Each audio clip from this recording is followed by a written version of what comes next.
আসসালামু আলাইকুম, আমি মাহিম ব্লগে সকলকে স্বাগতম।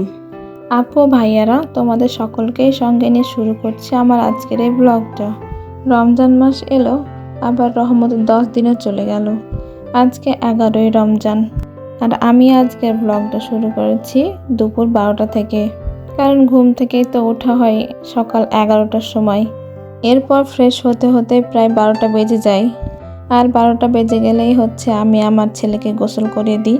আর গোসল করানোর জন্যই আমি প্রথমে গামলাতে করে পানি নিয়ে গেলাম।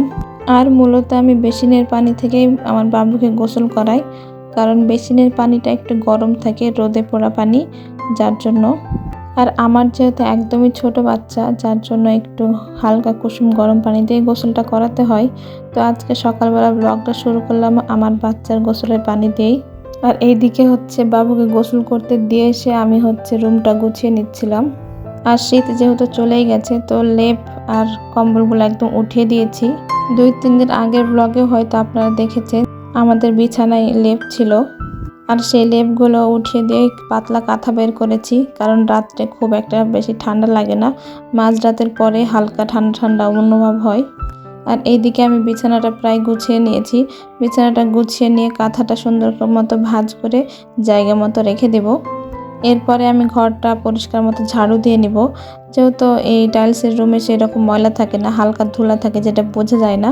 ঝাড়ু দিয়ে ঝাড় দিলে কেবলমাত্র ময়লাটা বোঝা যায়, এটা তো সবাই জানেন।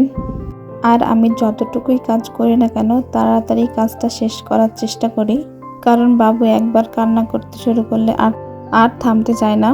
আজকের আমার এই ভিডিওটা যে যেখান থেকে দেখছেন তাদেরকে অসংখ্য ধন্যবাদ। আমার ভিডিওর কোনো অংশ যদি আপনাদের একটু ভালো লেগে থাকে, তাহলে প্লিজ লাইক, কমেন্ট এবং সাবস্ক্রাইব করবেন, আমাকে ভালোবাসা দিয়ে যাবেন। আর পাশে থাকা বেল আইকনে চাপ দিয়ে আমার বন্ধু হয়ে থেকে যাবেন, যেন আমি ভিডিও আপলোড করার সঙ্গে সঙ্গে তার নোটিফিকেশন আপনার কাছে চলে যায়, আর আপনার অতি মূল্যবান সময় বের করে আপনি আমার ভিডিওটা দেখে নিতে পারেন।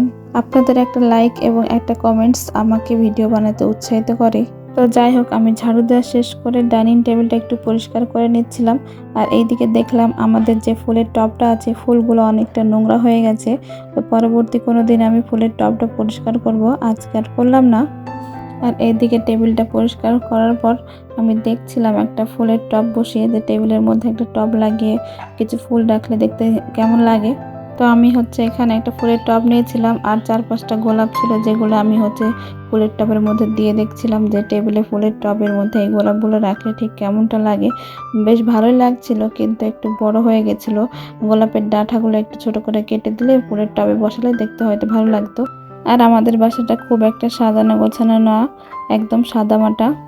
আর একটা কথা বলে নিই, আমি ইউটিউব চ্যানেলটা একদমই নতুন, যার জন্য আমার কথায় কাজে অনেক ভুল ভ্রান্তি আছে।